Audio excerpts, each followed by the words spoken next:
The magic നോവലിലേക്ക് ഏവർക്കും സ്വാഗതം. കോട്ടയം പുഷ്പനാഥിൻ്റെ നാഗമാണിക്യം അവസാന ഭാഗം. ഈ നോവൽ നിങ്ങൾക്ക് ഇഷ്ടമാകുന്നുണ്ടെങ്കിൽ ലൈക്ക് ചെയ്ത്, ഷെയർ ചെയ്ത്, സബ്സ്ക്രൈബ് ചെയ്ത് ഹൈപ്പും കൂടി ചെയ്യണേ. പിന്നെ ഇത് നിങ്ങളുടെ നാട് പോലെയൊന്നുമല്ല. ഏത് കാര്യത്തിനും പോലീസിനെ വിളിക്കാൻ. പോലീസൊക്കെ ഇവിടെ തന്നെയുണ്ട്, ഉടുപ്പില്ലെന്ന് മാത്രം. അത് കേട്ടപ്പോൾ ആളുകൾ ചുറ്റും നോക്കി. ആരെയും കണ്ടില്ല. പക്ഷേ 6 പേർ ഷഡ്ഡി മാത്രം ധരിച്ച് ഗുസ്തി വേഷത്തിൽ ദേവനാരായണൻ്റെ അടുത്തേക്ക് ചെന്നു. അവർ നമ്പ്യാർ പോയപ്പോൾ മുണ്ടും തോർത്തും ധരിച്ച് കൂടെ ചെന്നവരായിരുന്നു. അവർ അടുത്തേക്ക് ചെന്നിട്ടും ദേവനാരായണൻ യാതൊരു പരിങ്ങലും കാണിക്കാതെ തൻ്റെ ജോലി തുടർന്നുകൊണ്ടേയിരുന്നു.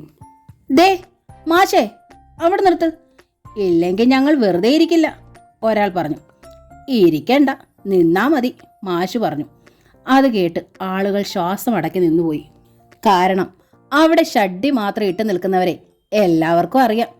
ആരും മോശക്കാരല്ല. ചിലർ മൃഗങ്ങളെ കൊന്നു തിന്നുന്ന കശാപ്പുകാരാണ്. 1-2 കൊലക്കേസുകളിൽ പ്രതികളാണ്. അവർ എന്ത് ചെയ്യാനും മടിക്കാത്തവരാണ്.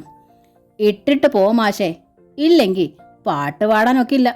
മറ്റൊരാൾ അടുത്തേക്ക് വന്നു. മാഷിൻ്റെ കയ്യിൽ പിടിക്കാൻ ഭാവിച്ചു. പെട്ടെന്നാണ് സംഭവിച്ചത്. പിടിക്കാൻ ചെന്ന കൈ ദേവനാരായണൻ ഒറ്റപ്പെടുത്തതിന് തൻ്റെ കൈക്കുള്ളിലാക്കി മുകളിലേക്ക് ഉയർത്തി അയാളെ ഉൾപ്പെടെ ഒന്ന് കറക്കി. ആ കറക്കത്തിൽ അടുത്ത് നിന്നവൻ താഴെ വീണു. 2-3 തവണ കറക്കി അടുത്ത 5 പേരും താഴെ വീണു. ചുരുക്കത്തിൽ ആദ്യം കൈ കിട്ടിയവൻ ദേവനാരായണന്റെ ആയുധമായി തീർന്നു. 6 തവണ കറക്കിയ ശേഷം ദേവനാരായണൻ അവനെ ആഞ്ഞു വലിച്ചെറിഞ്ഞു. ഏകദേശം 50 അടി അകലെ അവൻ ചെന്ന് വീണു പൊളഞ്ഞു. മറ്റ് 5 പേരുടെ ശിരസിന് അടിയേറ്റിരുന്നു. അവർക്കും എഴുന്നേക്കാൻ വയ്യായിരുന്നു. ഇനി പോലീസുകാരെ വിളിക്ക്, അവരും കൂടി വന്ന് ഇതൊന്ന് കാണട്ടെ. ഒരു സർക്കാർ ഉദ്യോഗസ്ഥനെ കൊല്ലാൻ 6 ചട്ടമ്പികൾ വന്നത്, ദേവനാരായണൻ പറഞ്ഞു. പിന്നീട് തൻ്റെ ജോലി തുടർന്നു. ആളുകൾ അത്ഭുതം കൊണ്ട് എന്ത് ചെയ്യണമെന്നറിയാതെ നിന്നുപോയി. താഴെ വീണ് കിടന്നവർ ഒരു വിധത്തിൽ തപ്പിത്തടഞ്ഞെഴുന്നേറ്റു. ദേവനാരായണനെ നോക്കിയ ശേഷം അവർ ഒരു വിധത്തിൽ ആടി ഉലഞ്ഞു നടന്നുപോയി. നമ്പ്യാരെ, ഇങ്ങ് വന്നേ, ദേവനാരായണൻ വിളിച്ചു. അയാൾ ഉടൻ തന്നെ പിന്തിരിഞ്ഞ് ദേഷ്യത്തോടെ നടന്നുപോയി. ഉടൻ തന്നെ അവിടെ നിന്നിരുന്ന ആളുകൾ ദേവനാരായണനോടൊത്ത് ക്ഷേത്രത്തിൻ്റെ മതിൽക്കെട്ട് നിർമ്മാണത്തിന് സഹകരിക്കാൻ തുടങ്ങി. ആരും പിന്തിരിഞ്ഞില്ല. ദേവനാരായണന്റെ ശക്തി അപ്പോഴാണ് അവർക്ക് മനസ്സിലായത്. കൃഷ്ണൻകുട്ടി നമ്പ്യാർ വീട്ടിലെത്തിയപ്പോൾ ആശാൻ അവിടെ ഇല്ലായിരുന്നു. ഉടനെ മാനവേദന വിളിക്കാൻ ആളയച്ചു. അല്പസമയം കഴിഞ്ഞപ്പോൾ നമ്പ്യാരുടെ റൗഡികൾ ആടി ഉലഞ്ഞു വന്നു. എന്താ, നിങ്ങൾ ഇതിനിടയ്ക്ക് കുടിക്കാൻ പോയോ? നമ്പ്യാർ രോഷത്തോടെ ചോദിച്ചു. ദേഹം ഒന്ന് നേരെ നിർത്താൻ അല്പം കഴിച്ചു, അവരിൽ ഒരാൾ പറഞ്ഞു. ഛേ, നാണക്കേടായല്ലോ, അത്ര ആളുകളുടെ മുമ്പിൽ വെച്ച്. നിങ്ങൾക്ക് എന്തു പറ്റി? നമ്പ്യാർ ചോദിച്ചു. അതിന് ഞങ്ങൾക്ക് ഒന്നും ചെയ്യാൻ കഴിയുന്നതിന് മുമ്പേ അയാൾ കാണിച്ചത് കണ്ടില്ലേ? അത്തരം ഒരു മേല ഞങ്ങൾ ആദ്യം കാണുകയാ. എന്നാലും അതിശയം തന്നെ, നമ്പ്യാർ പറഞ്ഞു. മാത്രമല്ല, ആദ്യത്തെ ഒറ്റ വീശിന് രാജന്റെ തല ഞങ്ങളുടെ തലയിലെല്ലാം ഇടിച്ചു. അതെങ്ങനെ അയാൾക്ക് കഴിഞ്ഞെന്നാണ് മറ്റൊരാൾ പറഞ്ഞു. ഇനിയിപ്പോൾ എന്തു ചെയ്യും? നമ്പ്യാർ ചോദിച്ചു. ഞങ്ങളൊന്ന് നേരെ വരട്ടെ, ഒളിഞ്ഞിരുന്ന് വല്ലതും ചെയ്യാം, മറ്റൊരാൾ പറഞ്ഞു. ദേവനാരായണൻ ഇല്ലത്തിരുന്നു. ആ സമയം സൂര്യമംഗല ഇല്ലത്ത് ജയശ്രീയും രേവതി അന്തർജനും ആകാംക്ഷയോടെ ഇരിക്കുകയായിരുന്നു. ദേവനാരായണൻ ക്ഷേത്രത്തിൻ്റെ ചുറ്റുമതിൽ കെട്ടാനുള്ള നടപടികളുമായി പോയ സമയം മുതൽ അവർ ആകെ ഭയന്നിരുന്നു. കാരണം ക്ഷേത്ര പുരയിടത്തിൻ്റെ കുറേ ഭാഗങ്ങൾ കൃഷ്ണൻകുട്ടി നമ്പ്യാർ കൈയടക്കിയിരുന്നു. ആ ഭാഗത്ത് തെങ്ങുകളും കവുങ്ങളും ഉണ്ടായിരുന്നു. അതിർത്തി അളക്കാൻ ചെല്ലുമ്പോൾ അയാൾ എന്തെങ്കിലും കുഴപ്പങ്ങൾ സൃഷ്ടിക്കുമെന്ന് ഉറപ്പായിരുന്നു. അതിനു മുമ്പ് തന്നെ ഇപ്പോഴത്തെ അയാളുടെ കാര്യങ്ങൾ നോക്കിയിരുന്ന രാമൻ നായർ വിവരങ്ങൾ ധരിപ്പിച്ചിരുന്നു. ദേവനാരായണൻ ആ ഗ്രാമത്തിലെ ആരും ഭയപ്പെടുന്ന 6 ചട്ടമ്പികളെ മാരകമാം വിധം പരിക്കേൽപ്പിച്ച വിവരം അറിഞ്ഞപ്പോൾ അവർക്ക് അത്ഭുതം തോന്നിയിരുന്നു. തികച്ചും സൗമ്യനായ ദേവനാരായണൻ എങ്ങനെ അത് സാധിച്ചു എന്നാണ് അവർക്ക് മനസ്സിലാകാത്തത്. ദേവൻ ചെന്നപ്പോൾ ജയശ്രീ ചോദിച്ചു. എന്തേ അവിടെ കാട്ടിയത്? ഞങ്ങളൊക്കെ ഭയന്നിരിക്കുകയായിരുന്നു. അതിന് ഞാനൊന്നും ചെയ്തില്ലല്ലോ, ദേവൻ പറഞ്ഞു. അയാളുടെ മുഖത്ത് യാതൊരുവിധ ഭാവഭേദങ്ങളും ഉണ്ടായിരുന്നില്ല. പിന്നെ ഒരാളെ പൊക്കിയെടുത്ത് വീശി മറ്റുള്ളവരുടെ തലക്കടിച്ച് വീഴ്ത്തിയെന്നാണല്ലോ കേട്ടത്, ജയശ്രീ പറഞ്ഞു. ഇല്ല, ഞാൻ അങ്ങനെയൊന്നും ചെയ്തില്ല. ഒരാൾ എന്നെ ഉപദ്രവിക്കാൻ വന്നു, ഞാൻ അയാളെ പിടിച്ചു മാറ്റി, അത്രേ ഞാൻ ചെയ്തുള്ളൂ, ദേവൻ പറഞ്ഞു. വളരെ നിസ്സാരമായിട്ടാണ് ദേവനാരായണൻ അങ്ങനെ പറഞ്ഞത്. പക്ഷേ അത് ജയശ്രീക്ക് വിശ്വസിക്കാൻ കഴിഞ്ഞില്ല. അവൾ നെറ്റി ചൊളിച്ച് ദേവനെ നോക്കി. അതിനുശേഷം അല്പസമയം മിഴി അടച്ചിരുന്നു. അവളുടെ മനസ്സിന്റെ തിരശ്ശീലയിൽ ചില ദൃശ്യങ്ങൾ തെളിഞ്ഞു വന്നു. ദേവൻ ഒരാളെ കൈകൊണ്ട് തടഞ്ഞു. ഈ സമയം നിലവറയ്ക്കകത്തുള്ള പൈശാചിക രൂപത്തിലുള്ള പ്രതിമ ജീവൻ കൈ വന്നതുപോലെ സടകുടഞ്ഞ് എണീറ്റ് പാഞ്ഞു പോകുന്നത് അവൾ കണ്ടു. പിന്നീടുണ്ടായത് തികച്ചും ഭയാനകമായൊരു കാഴ്ചയായിരുന്നു. അവിടെ ഉണ്ടായിരുന്ന 6 പേരെയും ആ രൂപം അടിച്ചോടിക്കുകയാണ് ഉണ്ടായത്. എന്നാൽ കാണികൾ കണ്ടത് ദേവനാരായണൻ ആ റൗഡികളെ പരാജയപ്പെടുത്തിയെന്നാണ്. ദേവനാരായണന് അതേക്കുറിച്ച് അറിയില്ലായിരുന്നു. അപ്പോൾ ഒന്നും അറിയില്ലെന്നാണോ പറയുന്നത്? രേവതി അന്തർജനം ചിരിച്ചുകൊണ്ട് ചോദിച്ചു. ഓ, അങ്ങനെയൊന്നും ഉണ്ടായിട്ടില്ല എന്ന് പറഞ്ഞ് ദേവനാരായണൻ അകത്തേക്ക് പോയി. അന്ന് രാത്രി ദേവനാരായണനും ജയശ്രീയും തെക്കിനിയിൽ കിടക്കുമ്പോൾ അവൾ പറഞ്ഞു, ആ നമ്പ്യാർ ആളത്ര നല്ലവനൊന്നുമല്ല. അയാൾ അടുത്ത നീക്കത്തിന് തയ്യാറെടുക്കും. ഏതിനു ഭഗവതി രക്ഷിക്കുമെന്ന് ആശ്വസിക്കാം. നാട്ടുകാരിൽ ചിലരുടെ സഹകരണത്തോടെ ക്ഷേത്രത്തിന്റെ ചുറ്റുപാടും വൃത്തിയാക്കുകയും മതിൽക്കെട്ടിന്റെ പണി ആരംഭിക്കുകയും ചെയ്തു. 2 നാൾ കഴിഞ്ഞ് ജയശ്രീ കാവിൽ പോയി. സമയം സന്ധ്യയായി. ദീപാരാധന കഴിഞ്ഞ ആളുകൾ പോയിരുന്നു. ക്ഷേത്ര പരിസരം വിജനമാണ്. എങ്ങും ഒരു അനക്കമില്ല. ഈ അവസരത്തിൽ തന്നെ ആരോ വിളിക്കുന്നത് പോലെ ജയശ്രീക്ക് തോന്നി. ദേവപ്രിയേ, ആരോ വിളിക്കുന്നു. തിരിഞ്ഞു നോക്കിയപ്പോൾ ശ്രീകോവിലിന് മുന്നിൽ ഒരു പ്രകാശം കണ്ടു. ആ പ്രകാശത്തിനുള്ളിൽ ദേവി കയ്യിൽ ത്രിശൂലമായി നിൽക്കുന്ന അവ്യക്ത രൂപം അവൾ ദർശിച്ചു. അടുത്തു വരൂ, ദേവി അവളെ വിളിച്ചു. അവൾ അറച്ചറച്ച കാലടികളോടെ അടുത്തേക്ക് ചെന്നു. എങ്ങനെയുണ്ട് നിന്റെ മനുഷ്യജീവിതം? ദേവി ചോദിച്ചു. അവൾ ലജ്ജ കലർന്ന മന്ദഹാസത്തോടെ തലകുനിച്ചു. ദേവി തുടർന്നു. ഈ ഒരു ജീവിതം നിന്നെ സംബന്ധിച്ചിടത്തോളം വളരെ പ്രാധാന്യമുള്ളതാണ്. ഇങ്ങനെയൊന്നും ഉണ്ടായിരുന്നില്ലെങ്കിൽ ഈ ക്ഷേത്ര പരിസരവും സൂര്യമംഗലം തറവാടും വീണ്ടും അധോഗതിയിലേക്ക് നീങ്ങുമായിരുന്നു. നീ മനുഷ്യജന്മം എടുത്തതുകൊണ്ട് ക്ഷേത്രത്തിന് പുരോഗതി ഉണ്ടാവുകയും ഇല്ലത്തിന്റെ ശോച്യാവസ്ഥ മാറുകയും ചെയ്തു. അല്ലെങ്കിൽ ജയശ്രീയുടെ മരണത്തോടെ ഇല്ലം അന്യം നിന്ന് പോവുമായിരുന്നു. ദേവി പറഞ്ഞത് അവൾ ശ്രദ്ധയോടെ കേട്ടു. പക്ഷേ ഒരു കാര്യത്തിൽ എനിക്കവരെ സഹായിക്കാൻ സാധ്യമല്ല. എന്താണ് ദേവി പറയാൻ പോകുന്നത്? അവളുടെ കണ്ണുകളിൽ ആകാംക്ഷ നിഴലിച്ചു. അവൾ ഭീതിയോടെ ദേവിയുടെ മുഖത്തേക്ക് നോക്കി. പിന്നൊരു കാര്യം, ദേവപ്രിയ ജന്മത്തിൽ സന്തതി ഭാഗം ഞാൻ കാണുന്നില്ല. എന്നാൽ അങ്ങനെയുള്ള അപ്സരസുകൾ ഉണ്ടായിരുന്നു, മേനകയെ പോലെ. നിന്നെ സഹായിക്കാൻ കഴിയുമോന്ന് ഞാൻ ഭഗവാനോടൊന്ന് പ്രാർത്ഥിക്കാം. അനുഗ്രഹിക്കുമോന്ന് നിനക്ക് ആശിക്കാം. അല്ലെങ്കിൽ ഈ ചെയ്തതൊക്കെ പാഴിലാവും. പിന്നെ നീ ദേവനാരായണൻ എപ്പോഴും ഒരു കൂട്ടായിരിക്കണം, അയാളുടെ ജന്മം മുഴുവനും. ഇത്രയും പറഞ്ഞ ശേഷം ദേവി മടങ്ങി. ജയശ്രീ ഇല്ലത്തേക്ക് മടങ്ങി. ഈ സമയം കൃഷ്ണൻകുട്ടി നമ്പ്യാർ വീട്ടിലെത്തി. മാനവേദൻ വരാൻ ആളയച്ചു. മാനവേദൻ ഉടൻ തന്നെ കൃഷ്ണൻകുട്ടി നമ്പ്യാരുടെ വീട്ടിലെത്തി. നമ്പ്യാർ ആകെ പരവശനായിരുന്നു. എന്തു പറ്റി ആശാനെ? കാര്യങ്ങൾ തലകീഴായി മറിയുന്നല്ലോ, നമ്പ്യാർ പറഞ്ഞു. അതാണ് മനസ്സിലാകാത്തത്. ഞാൻ പല ഊര് ചിന്തിച്ചു നോക്കി, ഒരു പിടിയും കിട്ടുന്നില്ല, തിരുമേനി പറഞ്ഞു. അങ്ങനെ പറഞ്ഞാൽ പറ്റില്ലല്ലോ. എന്തെങ്കിലും ഒരു മാർഗം കണ്ടുപിടിക്കണമല്ലോ. ഇപ്പോൾ കാര്യം വ്യക്തമായില്ലേ? ഏതോ ഒരു ശക്തി നമുക്കെതിരായി പ്രവർത്തിക്കുന്നുണ്ടെന്ന് നമ്പ്യാർ ചോദിച്ചു. അതെ, ഞാനത് മനസ്സിലാക്കുന്നു. പക്ഷേ നാം സംശയിക്കുന്ന ആളല്ല അതിൻ്റെ പിന്നിൽ. പിന്നെ ആ ഇല്ലത്തിലെ പെൺകുട്ടിയല്ലേ യക്ഷിയായി മാറിയിരിക്കുന്നത്? നമ്പ്യാർ ചോദിച്ചു. അങ്ങനെയാണ് ഞാനും കരുതിയിരുന്നത്. ഇപ്പോൾ അതിന് മാറ്റം വന്നിരിക്കുന്നു. എങ്കിൽ അതൊന്ന് പ്രശ്നം വെച്ച് കണ്ടുപിടിച്ചൂടെ? നമ്പ്യാർ ചോദിച്ചു. അതിനും കൂടി ഒരുങ്ങിയാണ് ഞാൻ വന്നിരിക്കുന്നത്. ഒന്ന് നോക്കിക്കളയാം. മാനവേദൻ തോൾ സഞ്ചി താഴെ വെച്ചു. സത്യം പറയാലോ ആശാനെ, എനിക്കിപ്പോൾ ആകെ പ്രയാസമാണ്. ഇതുവരെ നമുക്കൊന്നും ചെയ്യാൻ കഴിഞ്ഞില്ലല്ലോ. അങ്ങനെ പറയരുത് നമ്പ്യാരെ. ആ കരിമ്പനകൾ 2 ഞാൻ താഴെയിട്ടില്ലേ? അതും ആ ഇല്ലത്തിന് കേടുവരാതെ. അതൊരു കഴിവല്ലേ? തിരുമേനി ചോദിച്ചു. അത് ഞാൻ സമ്മതിച്ചു. പക്ഷേ അതിന് ശേഷമുള്ള കാര്യങ്ങൾ ഞാൻ ശ്രമിക്കാം, നോക്കട്ടെ. തിരുമേനി രാശി പലക വെച്ചു. ശംഖും കവടിയും വെച്ച് പ്രശ്നം നോക്കാൻ ആരംഭിച്ചു. എടുത്തു വെച്ച 3 പരലുകളിൽ ഒരെണ്ണം കാണുന്നില്ല. തനിക്ക് തെറ്റുപറ്റിയതാണോ എന്നറിയാൻ വേണ്ടി ഒന്നുകൂടി ആവർത്തിച്ചു. എടുത്തു വെച്ചപ്പോൾ 3 പരലുകളുണ്ട്. നിമിഷങ്ങൾക്കുള്ളിൽ ഒന്ന് കാണാനില്ല. ആശാന് ഒരെത്തും പിടിയും കിട്ടുന്നില്ല. എന്താ തിരുമേനി? നമ്പ്യാർ തിരക്കി. ആകെ കെട്ടുപിണഞ്ഞു കിടക്കുന്നു, തിരുമേനി പറഞ്ഞു. അതെ, അതുതന്നെയാണ് ഞാനും ചിന്തിക്കുന്നത്, നമ്പ്യാർ പറഞ്ഞു. ഏതോ ഒരു വലിയ ശക്തി ഇതിൻ്റെ പിന്നിലുണ്ട്. മാനവേദൻ പിന്നെ ആലോചന കണ്ടു. ഈ അവസരത്തിൽ ദേവനാരായണൻ ജയശ്രീയും ഈ വിഷയം സംസാരിച്ച് തെക്കിനിലിരിക്കുകയായിരുന്നു. അന്ന് വിജയ ടീച്ചറിന്റെ പഴയ വീട്ടിൽ നിന്നും ആ മൂർത്തിയെ കൊണ്ടുവന്നത് ഒരു തരത്തിൽ ഉപകാരമായെന്ന് അവൾ വിശ്വസിച്ചു. ആ മൂർത്തിക്ക് തങ്ങളോട് താല്പര്യമാണെന്നും അവൾ വിശ്വസിച്ചു. സമയം അർദ്ധരാത്രി കഴിഞ്ഞു. എവിടെയോ ഇരുളിലിരുന്നൊരു പാതിരാപ്പുള്ളി ചിലച്ചു. ജയശ്രീ ദേവന്റെ മുഖത്തിന് മുകളിൽ കൂടി തൻ്റെ വലത് കൈത്തലം ഓടിച്ചു. ദേവനാരായണൻ സുഷുപ്തിയിൽ ആണ്ടുപോയി. മനോഹരമായ സ്വപ്നങ്ങളിലേക്ക് ജയശ്രീയും കൊണ്ട് അയാളുടെ മനസ്സ് വിഹരിച്ചു.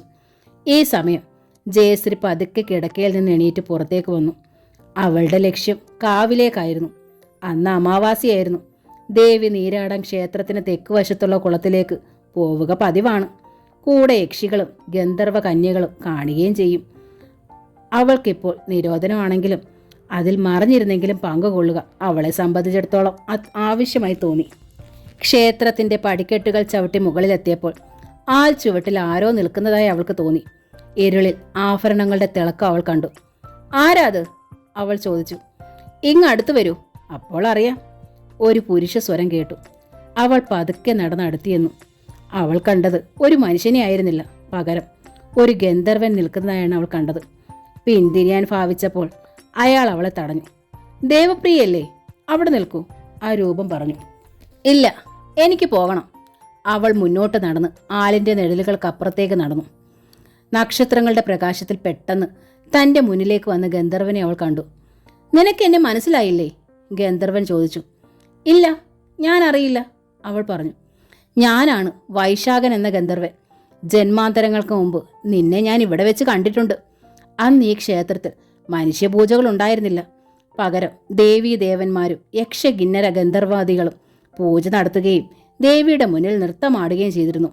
അന്ന് ഞാൻ ഗന്ധർവ വീണ മീട്ടിയപ്പോൾ ദേവനാഗത്തിൻ്റെ താളമനുസരിച്ച് നീ നൃത്തം ചെയ്യുമായിരുന്നു, ഗന്ധർവൻ പറഞ്ഞു. പെട്ടെന്ന് ജയശ്രീ ദേവപ്രിയായി തീരുകയും അവളുടെ മനസ്സ് ഭൂതകാലത്തിലേക്ക് പാഞ്ഞു. അപ്പോൾ അന്നത്തെ രംഗങ്ങൾ അവളുടെ മനസ്സിൽ തെളിഞ്ഞു വന്നു. പക്ഷേ ഗന്ധർവൻ അങ്ങനെ പറഞ്ഞെങ്കിലും താൻ ഒരിക്കലും ഗന്ധർവന്റെ കാമുകയായിരുന്നില്ലെന്ന് ബോധ്യമുണ്ടായിരുന്നു. എന്താ, ഞാൻ പറഞ്ഞത് സത്യമല്ലേ? ഗന്ധർവൻ ചോദിച്ചു. പറഞ്ഞത് സത്യമാണ്, പക്ഷേ ഞാൻ നിങ്ങളെ ഒരിക്കലും ഇഷ്ടപ്പെട്ടില്ല.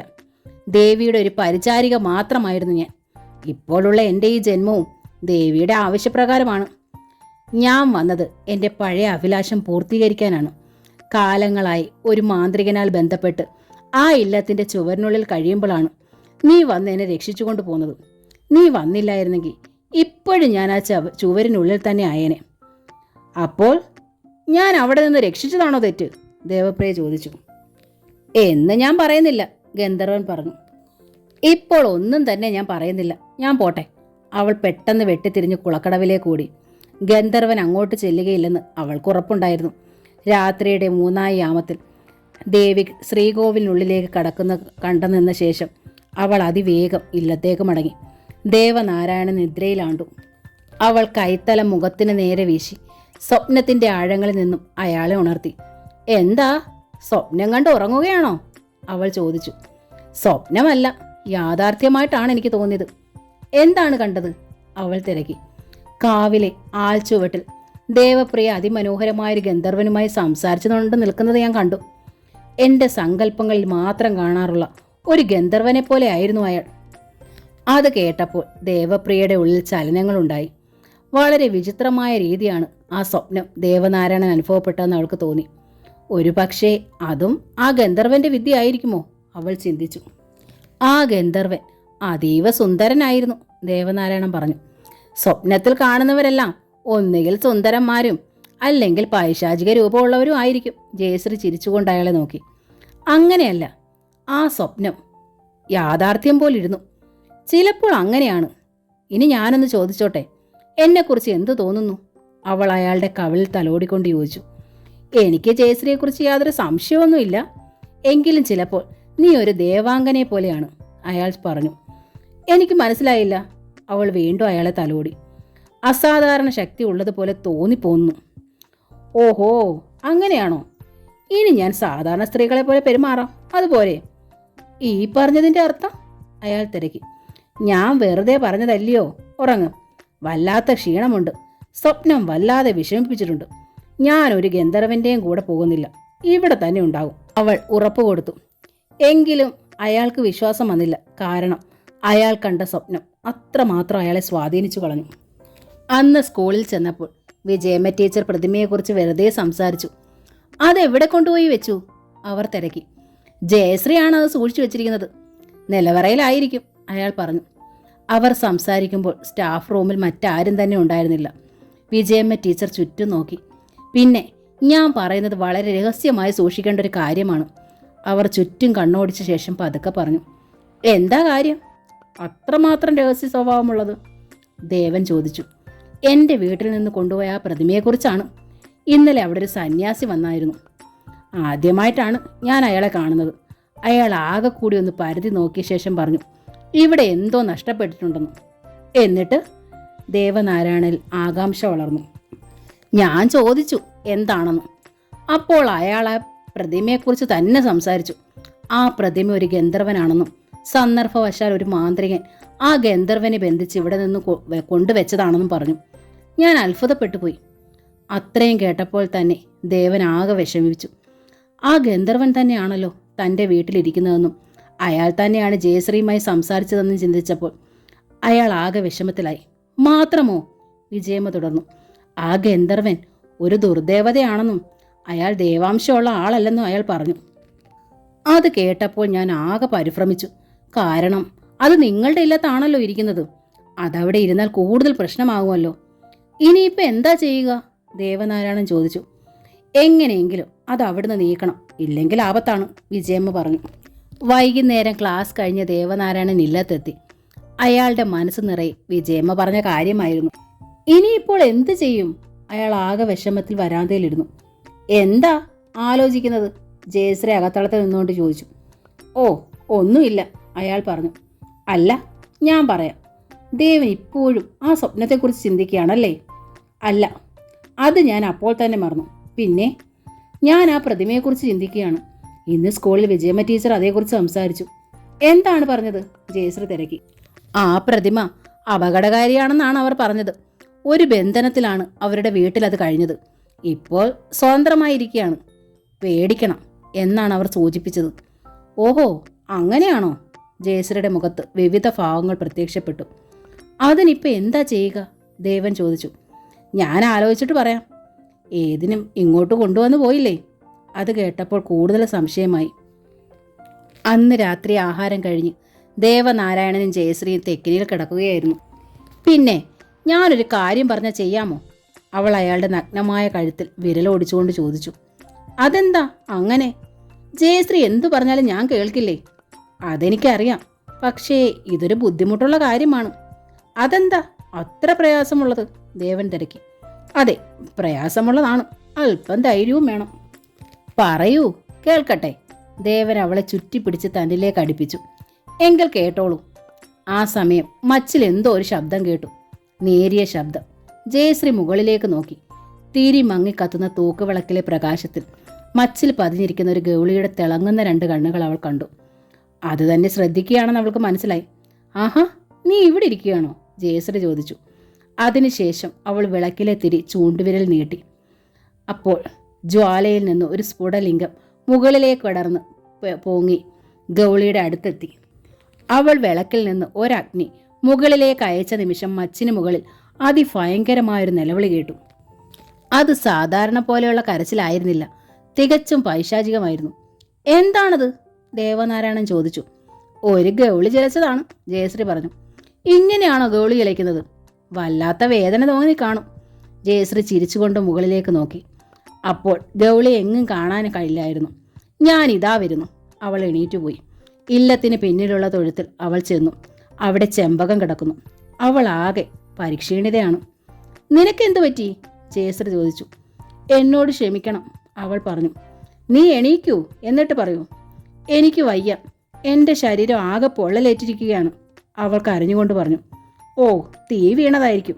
നീ എന്തിനാ മച്ചിൽ വന്നിരിക്കാൻ പോയത്? അങ്ങനെ പറ്റിപ്പോയതാണ്. ആരു പറഞ്ഞിട്ടാണ് നീ അവിടെ വന്നിരുന്നത്? ആ തിരുമേനി പറഞ്ഞിട്ട്. ഓഹോ, അപ്പോൾ നീ ആയിരുന്നു അദ്ദേഹത്തിൻ്റെ ആള്. ഇനി നിനക്ക് എന്താണ് വേണ്ടത്? ജയശ്രീ ചോദിച്ചു. എന്നെ ഉപദ്രവിക്കരുത്, ഞാൻ പൊയ്ക്കോളാം. ഇനി ഇവിടെ നിൽക്കുന്നില്ല. ശരി, ഇനി മേലിൽ ഇവിടെ കണ്ടുപോകരുത്. ഒരു കാര്യം കൂടി, ഇവിടെ നടന്നതൊന്നും ഇനി അദ്ദേഹത്തോട് പറയണ്ട. കൂടാതെ നീ ഇനി പോകേണ്ടത് മറ്റൊരിടത്തേക്കാണ്. അതെവിടെയാണ്? ദേവീക്ഷേത്രത്തിൻ്റെ വടക്ക് പടിഞ്ഞാറ് മൂലയിലുള്ള യക്ഷിപ്പാലയിൽ നിനക്കൊരു അഭയസ്ഥാനം ഞാൻ കണ്ടുവച്ചിട്ടുണ്ട്. അവിടെ നീ പോയി കഴിഞ്ഞോളൂ. ശരി, ഞാൻ പോവാം. ഉടൻ ജയശ്രീ തൻ്റെ വലതുകരം അവളുടെ മുകളിൽ ചലിപ്പിച്ചു. അടുത്ത നിമിഷം അവൾ ഒരു കടവാവലായി മാറി. യക്ഷിപ്പാലയെ ലക്ഷ്യമാക്കി ചെമ്പകം പറന്നുപോയി. അതിനുശേഷം ജയശ്രീ തിരികെ ദേവനാരായണന്റെ അടുത്തെത്തി. എവിടെയായിരുന്നു? അയാൾ തിരക്കി. ഞാൻ അപ്പുറത്ത് പോയിരുന്നു. ഉറങ്ങണ്ടേ? ദേവൻ ചോദിച്ചു. എനിക്ക് എന്തുകൊണ്ടോ ഉറക്കം വരുന്നില്ല. അതെന്താ പതിവില്ലാതെ? എന്തോ ഒരു പന്തികേട്. എനിക്കെന്തോ നന്നേ ക്ഷീണം തോന്നുന്നു. വരൂ, നമുക്ക് തെക്കിനിയിലേക്ക് പോകാം, അയാൾ നിർബന്ധിച്ചു. അവൾ തെക്കിനിയിലേക്ക് നടന്നു. ദേവൻ അകത്തളത്തിൽ നിന്ന് പുറത്തേക്കുള്ള വാതിലടച്ചു. കട്ടിലിൽ വീണയുടെ അയാൾ നിദ്രയിലേക്ക് വഴുതി വീണു. ജയശ്രീ അയാളുടെ ശിരസിൽ തലോടി. അതോടെ അയാൾ ഗാഠനിദ്രയിൽ ആണ്ടുപോയി. ഈ സമയം ജയശ്രീ പതുക്കെ പുറത്തിറങ്ങി. ജയശ്രീ കാവിലേക്ക് നടന്നു. ദേവപ്രിയെ, ദേവി വിളിച്ചു. അവൾ പതുക്കെ കാലടികൾ വെച്ചു ദേവിയുടെ മുന്നിൽ 6 അടി അകലത്തിൽ നിന്നു. എങ്ങനെയുണ്ട് നിന്റെ മനുഷ്യജീവിതം? ദേവി ചോദിച്ചു. സുഖമാണ്, അവൾ പതുക്കെ പറഞ്ഞു. നീ പറഞ്ഞത് കളവാണ്. മനുഷ്യജീവിതം ഒരിക്കലും സുഖമായി ഇരിക്കുകയില്ല. ദേവന്മാർക്കുള്ളതുപോലെ സുഖ ദുഃഖ സമ്മിശ്രമാണ്. നീ ഇപ്പോഴും പലവിധ കാരണങ്ങളാൽ വേദന അനുഭവിക്കുന്നുണ്ടെന്ന് അതെനിക്കറിയാം, ദേവി പറഞ്ഞു. അവൾ അത് കേട്ട് മൗനമായി നിന്നു. പിന്നെ നിന്നെ ഞാൻ അടുത്തേക്ക് വിളിച്ചത് വളരെ പ്രധാനപ്പെട്ടൊരു കാര്യം അറിയിക്കാനാണ്. ദേവി ശ്രീകോവിലിന്റെ ഇരുവശത്തേക്ക് നിലകൊള്ളുന്ന ദ്വാരപാലികമാരെ നോക്കി. അവരുടെ കണ്ണിമകൾ ചലിക്കുന്നത് ദേവിക്ക് കാണാമായിരുന്നു. ഇപ്പോൾ നിന്നെയും ആ കുടുംബത്തെയും വലയ്ക്കുന്നത് ആ ഗന്ധർവനെ കൊണ്ടുള്ള ശല്യമാണ്. അയാളെ നീ സ്നേഹിച്ചിട്ടുമില്ല. മാത്രമല്ല അങ്ങനെയുള്ളൊരു ബന്ധം ഞാൻ ഇഷ്ടപ്പെടുന്നുമില്ല. ദേവി പറഞ്ഞത് എന്താണെന്ന് ദേവപ്രിയയ്ക്ക് മനസ്സിലായില്ല. ഞാൻ പറയുന്നത് എന്താണെന്ന് നിനക്ക് മനസ്സിലാവില്ല. ദേവനാരായണനെ വധിക്കാൻ വന്നവരെ ഇല്ലാതാക്കിയത് ആ ഗന്ധർവനായിരുന്നു. അത് ചെയ്ത് തൽക്കാലം നിങ്ങളുടെ പ്രീതി സമ്പാദിക്കാനാണ്, ദേവി പറഞ്ഞു. ഇപ്പോൾ നമ്പ്യാർ ആ ഗന്ധർവനെ തൻ്റെ ഇംഗിതത്തിന് വശപ്പെടുത്തുവാൻ ശ്രമിക്കും. അതുകൊണ്ട് സൂക്ഷിക്കണം. ആ ശീല നിന്റെ വാസസ്ഥലത്ത് നിന്ന് കളവ് പോകാൻ ഇടയാവരുത്, ദേവി പറഞ്ഞു. എങ്കിൽ ഞാൻ ഉടനെ പോകട്ടെയോ? ദേവപ്രിയ ചോദിച്ചു. പെട്ടെന്ന് ദേവിയുടെ മുഖത്ത് ഒരു ഭാവഭേദം ഉണ്ടായി. ദേവപ്രിയെ, അവർ നിന്നെ ചതിച്ചു. അടുത്ത നടപടി നോക്കിയേ പറ്റൂ. അതിന് നീ മാത്രം വിചാരിച്ചാൽ പറ്റില്ല. ദേവം കൂടി ശ്രദ്ധിക്കണം, ദേവി പറഞ്ഞു. അവൾക്ക് അതിൻ്റെ പൊരുൾ മനസ്സിലായില്ല. നീ വേഗം ചെല്ലൂ, ദേവി കൽപ്പിച്ചു. ഉടൻ തന്നെ ദേവപ്രിയ ഇല്ലത്തേക്ക് പാഞ്ഞു. അവിടെ സംഭവിച്ചത് മറ്റൊരു തരത്തിലായിരുന്നു. കടവാവലിന്റെ രൂപം പൂണ്ട ചെമ്പകം അല്പസമയം യക്ഷിപ്പാലയിൽ വിശ്രമിച്ച ശേഷം നേരെ പോയത് കൃഷ്ണൻകുട്ടി നമ്പ്യാരുടെ വസതിയിലേക്കായിരുന്നു. അകലെ നിന്ന് പറന്നു വരുന്ന കടവാവലിനെ കണ്ടപ്പോൾ മാനവേദന് മനസ്സിലായി. എന്തുണ്ടായി? മാനവേദൻ തിരക്കി. നടന്ന സംഭവങ്ങൾ ചെമ്പകം വിശദീകരിച്ച് കേൾപ്പിച്ചു. തിരുമേനി അല്പസമയം കൺപോളകൾ അടച്ചിരുന്നു. അതിനുശേഷം കണ്ണുകൾ തുറന്നു. ഇപ്പോൾ ഈ സമയം അവിടെ അവൾ ഇല്ല എന്നല്ലേ അർത്ഥം? ആശാൻ മന്ത്രിച്ചു. പിന്നീട് ഒന്നും തന്നെ പറയാതെ ആശാൻ അവിടെ നിന്ന് എണീറ്റ് പുറത്തേക്ക് പോയി. അയാൾ അതിവേഗം നടന്നത് സൂര്യമംഗലം ഇല്ലത്തിന്റെ മുമ്പിലേക്കാണ്. നിലവറയിലേക്കുള്ള വാതിലിന്റെ താക്കോൽ ചുവരിൽ നിന്നെടുത്തു. അകത്ത് ദേവനാരായണൻ ഗാഠനിദ്രയിലായിരുന്നുകൊണ്ട് മാനവേദൻ വന്നത് അറിഞ്ഞതേയില്ല. നിലവറയുടെ മുറിയിലെത്തിയതിനു ശേഷം ചുവരിലുള്ള അറ അയാൾ കണ്ടുപിടിച്ചു. അതും തുറന്നു. തോളിൽ കിടന്ന മാറാപ്പിൽ ഗന്ധർവന്റെ പ്രതിമ ഭദ്രമായി വെച്ചു. അതിനുശേഷം പുറത്തിറങ്ങി പഴയതുപോലെ വാതിൽ തുറന്ന് താക്കോൽ യഥാസ്ഥാനത്ത് വെച്ചു. പിന്നീട് ഒരു നിമിഷം പോലും അവിടെ നിന്നില്ല. അതിവേഗം അവിടെ നിന്ന് നമ്പ്യാരുടെ വീട്ടിലേക്ക് കുതിച്ചു. പ്രതിമ കണ്ടപ്പോൾ നമ്പ്യാർക്ക് നീലകണ്ഠന് സന്തോഷമായി. ഇനിയാണ് നമ്മുടെ പ്രയോഗം, നീലകണ്ഠനാണത് പറഞ്ഞത്. അതിനുശേഷം അയാൾ പ്രതിമ കയ്യിലെടുത്ത് തിരിച്ചു മറിച്ചു നോക്കി. അപ്പോൾ പ്രതിമയുടെ കഴുത്തിൽ പറ്റിച്ചേർന്ന് കിടന്ന ഒരു ഏലസ് അയാൾ കണ്ടു. സാവധാനം അതഴിച്ചെടുത്തു. ആ ഏലസ് അയാൾ ഒരു ഹോമത്തിനായി തയ്യാറാക്കിയിടുന്ന ചാമ്പലിലേക്ക് ഇട്ടു. അടുത്ത ക്ഷണം അവിടെ തീപ്പൊരി ഉയർന്നു. അവർ നോക്കി നിൽക്കി. അതൊരു അഗ്നിനാളമായി ഉയർന്നു. ആ ഏലസിന്റെ ശക്തി കണ്ടോ? നീലകണ്ഠൻ പറഞ്ഞു. ആ രംഗം കണ്ട് മറ്റുള്ളവർ അത്ഭുതപ്പെട്ടു. ഈ അവസരത്തിൽ ജയശ്രീ ദേവനാരായണനുമായി ഇല്ലത്ത് വരാന്തയിൽ സംസാരിച്ചുകൊണ്ടിരിക്കുകയായിരുന്നു. എന്തോ പ്രധാനപ്പെട്ട കാര്യമാണ് അവൾ പറയാൻ പോകുന്നതെന്ന് ദേവനാരായണന് മനസ്സിലായി. കേൾക്കൂ, ഈ നീലകണ്ഠൻ എന്നു പേരുള്ള മന്ത്രവാദി ആൾ മോശക്കാരനല്ല. എന്ത് കൊടും പാതകങ്ങളുടെയും ചെയ്യാൻ അയാൾക്ക് മടിയില്ല. അസാധാരണമായ മാന്ത്രിക ശക്തിയും അയാൾക്കുണ്ട്. ഏതൊരാൾക്കും ജീവിതത്തിൽ മോശമായ സന്ദർഭങ്ങളുണ്ട്. ആ സമയം നോക്കി അയാൾക്കിട്ട് എന്ത് ദുർമന്ത്രവാദം ചെയ്താലും അത് ഫലിക്കും. അതുകൊണ്ട് അയാളുടെ ശക്തി ക്ഷയിപ്പിക്കണം, ജയശ്രീ പറഞ്ഞു നിർത്തി. ദേവനാരായണൻ ബാക്കി കേൾക്കാൻ ജിജ്ഞാസയോടെ ഇരുന്നു. ഇനി ഞാൻ എന്ത് ചെയ്യണമെന്നേ പറയൂ. ഇപ്പം വരാം. അവൾ എണീറ്റ് അകത്തേക്ക് പോയി. അല്പം കഴിഞ്ഞപ്പോൾ ഒരു ചെമ്പോലയുമായി മടങ്ങി വന്നു. ഇതെന്താണ്? ദേവൻ ചോദിച്ചു. ഇതൊരു മന്ത്രമാണ്, ഒരു രക്തയക്ഷസിനെ വിളിച്ചു വരുത്തുന്ന മന്ത്രം.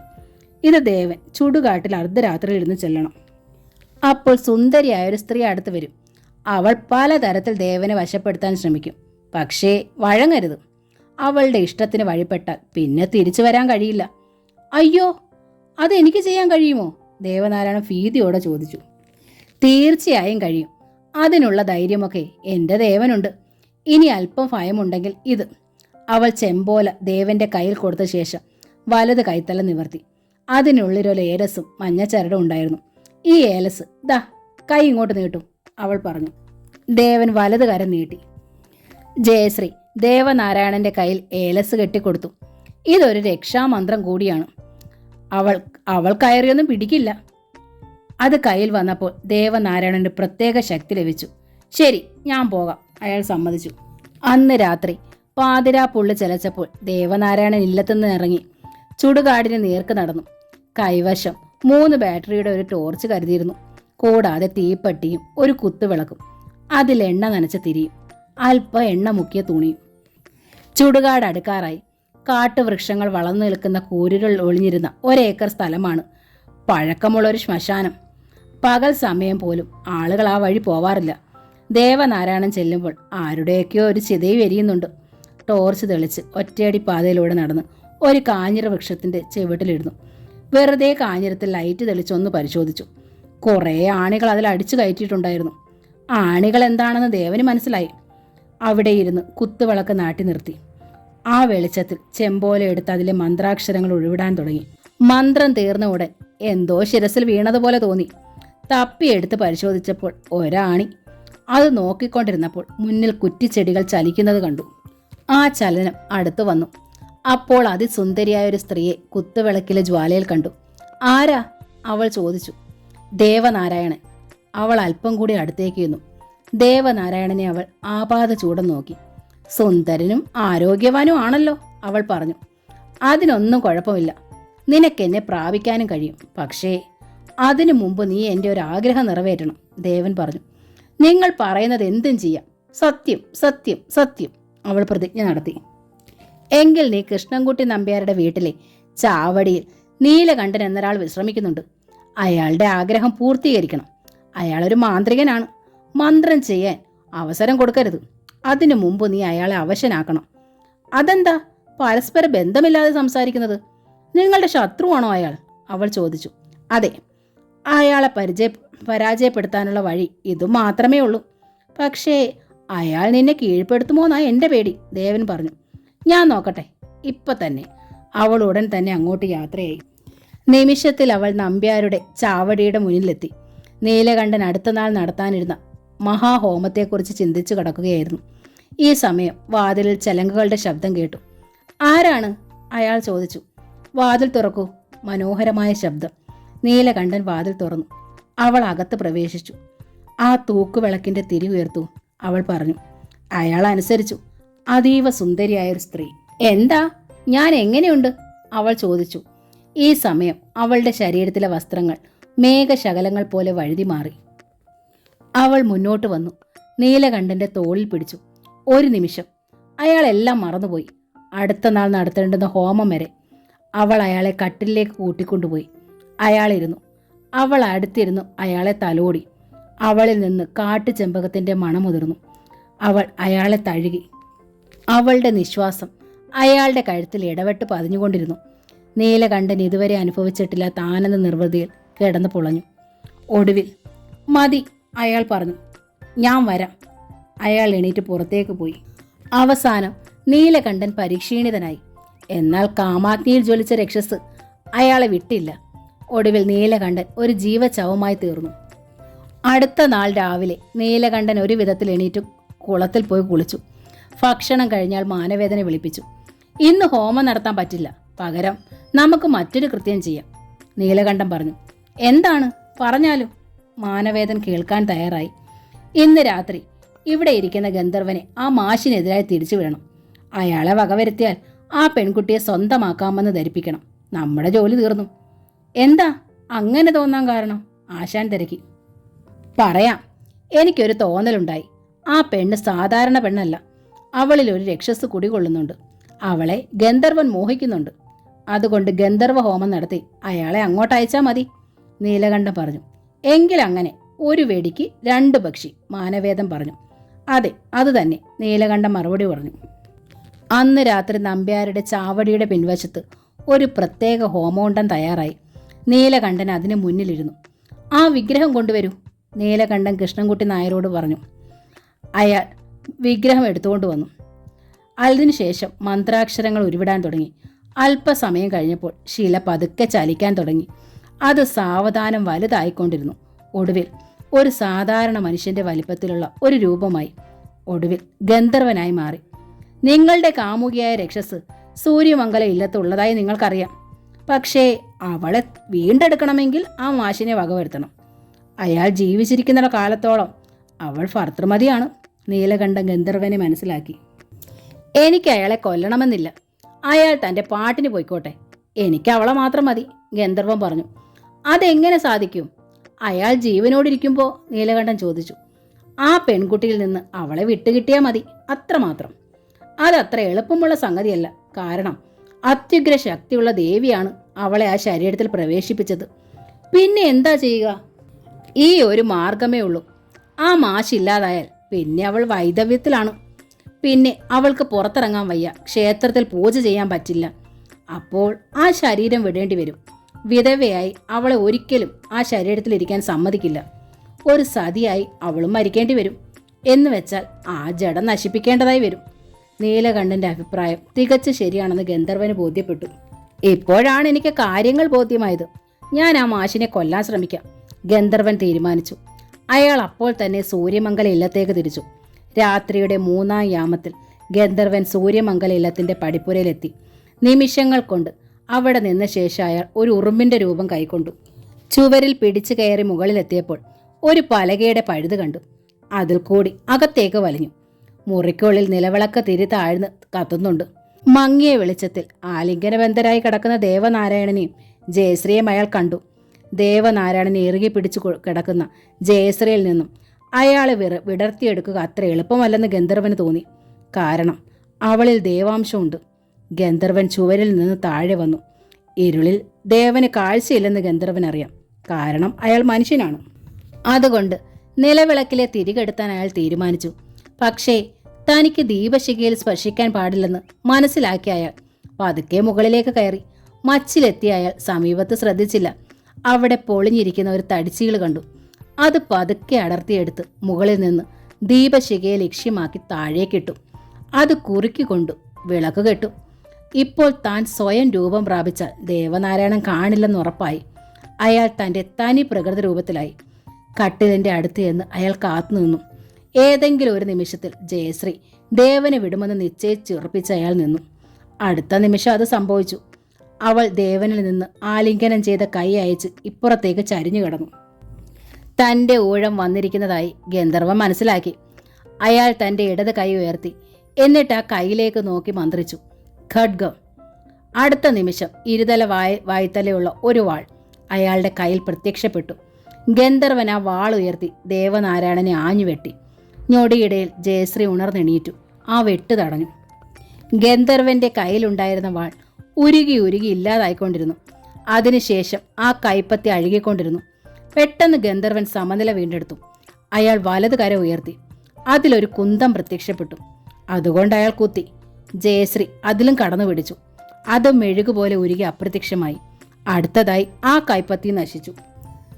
നിങ്ങളൊരു ദേവഗന്ധർവനല്ല, അസുരനാണ്. ഞാൻ ദേവിയുടെ അംഗരക്ഷകയാണ്.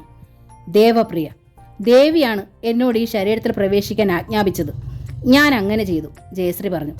ഗന്ധർവൻ എന്ത് ചെയ്യണമെന്നറിയാതെ നിന്നു. ഇനി നിങ്ങൾ തിരികെ പോണം. നിങ്ങൾ വന്നിടത്തേക്ക് തന്നെ. എനിക്കിനിയും എൻ്റെ ദൗത്യങ്ങൾ പൂർത്തിയാക്കാനുണ്ട്. അതുവരെ ഞാൻ ഈ ഇല്ലത്തുണ്ടാകും. എൻ്റെ സമയം കഴിഞ്ഞാൽ ഞാൻ വീണ്ടും ദേവിയുടെ അംശമായി മാറും. അതിനുള്ളിൽ സൂര്യമംഗല ഇല്ലത്തിന് പുതിയ അവകാശിയുണ്ടാവും. സൂര്യമംഗല ഇല്ലത്തിൻ്റെ നഷ്ടപ്പെട്ടുപോയ പ്രതാപവും സ്വത്തുക്കളും വീണ്ടെടുക്കും. ജയശ്രീ വീണ്ടും ദേവനാരായണൻ്റെ അടുത്ത് ചെന്ന് കിടന്നു. നാഗമാണിക്യം എന്ന നോവൽ ഇവിടെ പൂർണ്ണമാവുകയാണ്. Thank U.